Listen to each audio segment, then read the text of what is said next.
Rekan-rekan sekalian, banyak atau sebagian saudara kita bertanya, apakah ghibah itu membatalkan puasa? Nah, untuk menjawab hal ini ada beberapa hal yang harus kita ketahui. Pertama adalah puasa itu apa? Jika kita lihat dari kata puasa, itu asalnya adalah dari kata siam dan saum. Yang keduanya adalah masdar, yang arti bahasanya adalah secara lugat itu adalah al-imsak. Kalau dalam bahasa Jawa itu ngeker. Ngeker itu menahan. Nah, secara definisi itu ada yang mengatakan bahwa puasa itu adalah imsakun an muftirin biniyatin maksusotin jami'an naharin. Jadi puasa itu adalah menahan dari semua yang membatalkan dengan niat yang khusus pada semua siang, mulai dari terbitnya fajar sampai dengan terbenamnya matahari. Nah, dari situ kita harus mengetahui beberapa hal dalam puasa ini tadi. Tadi dikatakan imsakun an muftirin, menjaga dari perkara yang membatalkan. Nah, berarti yang perlu kita ketahui adalah apa saja muftir dalam puasa itu. Perkara-perkara yang membatalkan puasa itu apa saja. Dalam kitab-kitab yang bermadzhab Syafi'i itu dikatakan bahwa yang membatalkan puasa itu diantaranya adalah sampainya sesuatu pada jauh, pada lubang yang menuju kepada perut. Nah, entah itu lewat hidung, lewat mulut. Kalau itu disengaja masuknya, maka puasanya batal. Terus memasukkan obat di salah satu jalan depan atau belakang, baik dari dubur maupun dari kubul. Misalnya ada yang penyakit ambien, terus dimasukkan pil lewat jalan belakang, berarti batal juga puasanya. Terus muntah dengan sengaja alkohol, jadi muntah dengan sengaja di mulutnya disogok-sogok atau gimana, akhirnya muntah, itu membatalkan puasa juga. Terus wati atau hubungan badan suami istri yang dengan sengaja, ini juga membatalkan puasa. Yang selanjutnya yang muftir adalah injal dengan sengaja. Injal itu mengeluarkan mani. Nah, kalau mengeluarkan maninya dengan kesengajaan maka batal puasanya. Kalau nggak sengaja, misalnya tidur tahu-tahu ngimpi basah, nah ini nggak batal kalau memang tidak diasbabkan dengan pemikiran-pemikiran dia yang negatif tadinya, atau dengan melihat film-film yang nggak benar. Nah, ini beda kalau ada perangsangan seperti itu.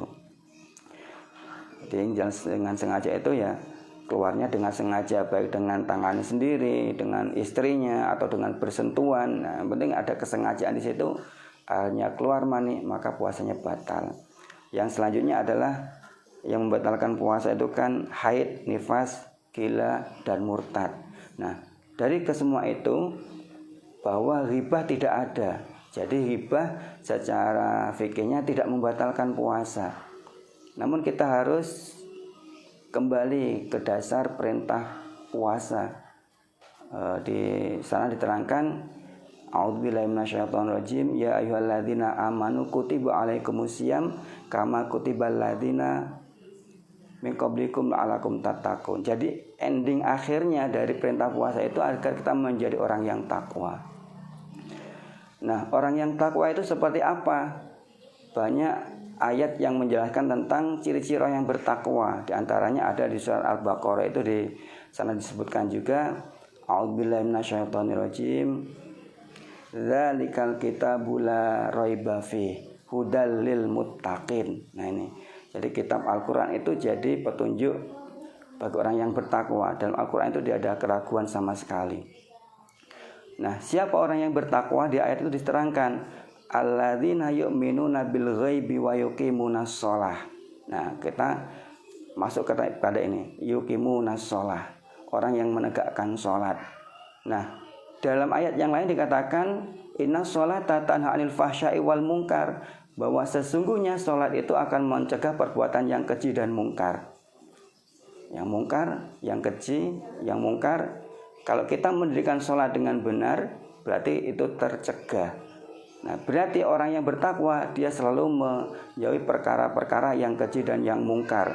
Perkara yang mungkar yang tidak dianjurkan, tidak dikenal oleh agama. Di antaranya adalah ghibah itu. Lalu apa sekarang ghibah? Ghibah itu ada yang memberikan pengertian bahwa ghibah itu adalah antadkura akhaka bima yukrihu lau balaghahu, yaitu engkau menuturkan saudaramu dengan sesuatu yang ia akan merasa sengit atau tidak suka jika perkara itu sampai kepada dia. Misal kita menuturkan tentang kekurangan seseorang, mulai kekurangan fisiknya, nasabnya, haliahnya, ini termasuk ghibah. Misalnya ada seseorang yang hitam dipanggil sireng kalau kata Jawa itu, jeliteng dan sebagainya. Nah, ini termasuk ghibah karena dia juga kalau sampai dipanggil seperti itu kan nggak suka. Tuh. Nah, terus mengapa ghibah ini kok terus tidak diperbolehkan? Karena ghibah itu dilarang oleh agama, termasuk perkara yang mungkar. Allah telah berfirman di dalam surat Al-Hujurat ayat 12 yang berbunyi, A'udzubillahi minasyaitonirrajim, wala yaghtab ba'dukum ba'don ayuhibbu ahadukum ayyakula lahma akhihi maitan fakarihtumuh. Janganlah kalian menghibah satu dengan lainnya di antara kalian. Jadi kita dilarang menghibah antara kita, menghibah kepada teman yang lainnya, kepada saudara kita dilarang. Sebab apa? Sebab itu seperti kita makan daging saudara kita. Bahkan ada sebuah kisah di zaman Rasulullah, di dalam kitab Ihya Ulumuddin itu disebutkan ada dua orang wanita yang dia berpuasa. Saat mendekati maghrib dia sudah nggak kuat dengan puasanya karena merasa sangat lapar, sangat dahaga, perutnya sangat sakit. Sampai akhirnya dia menyuruh seseorang untuk sampai kepada baginda Rasul, meminta izin agar mereka berdua boleh muftirah, boleh membatalkan puasanya. Akhirnya baginda Rasul mengambilkan sebuah wadah, terus memerintahkan kepada orang tadi agar wadah ini disampaikan kepada kedua wanita tadi. Terus katakan kepada kedua wanita tadi, kata Rasulullah, sampaikan kepada mereka berdua agar memuntahkannya di sini. Jadi mirip orang diru'yah. Begitu sampai benar, orang tersebut mengatakan kepada wanita itu, muntahkan di dalam wadah ini. Ternyata langsung si wanita ini, kedua wanita ini muntah berupa darah segar dan juga daging yang masih bagus begitu. Sampai orang-orang heran karena sampai wadah itu penuh dengan muntahan darah dan daging tadi. Sampai manusia di sekitarnya menjadi heran. Kemudian Rasulullah menyampaikan, mereka berdua telah berpuasa dari perkara yang halal dan muftirah membatalkannya dengan perkara yang haram. Mereka datang terus mereka membicarakan tentang manusia. Maka inilah yang dikeluarkannya berupa muntahan tadi. Dari situ berarti ghibah ini sangat buruk intinya. Jadi tidak diperbolehkan dan sangat dilarang oleh agama. Seolah-olah kita membatalkan puasa dengan ghibah ini. Ini secara hakikatnya. Jadi intinya bagaimana? Ghibah itu tidak membatalkan puasa secara dohirnya, tetapi dia akan membatalkan pahala puasanya. Intinya puasanya menjadi lagho. Lagho itu secara syariat tidak batal, tapi pahalanya tidak ada. Ibarat orang dapat kulit saja. Masa kita mau makan jeruk, kulitnya saja yang dimakan.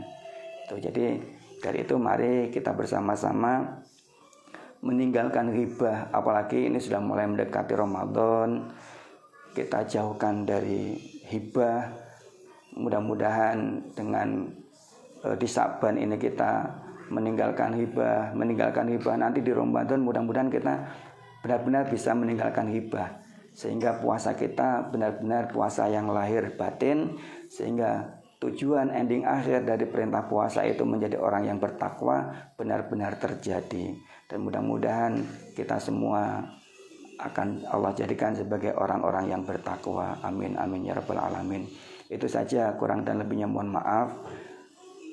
Mohon ampun atas segala kesalahan, mohon maaf atas segala kekurangan. Saya akhiri wallahu muwaffiq ila aqwamit thoriq. Wassalamualaikum warahmatullahi wabarakatuh.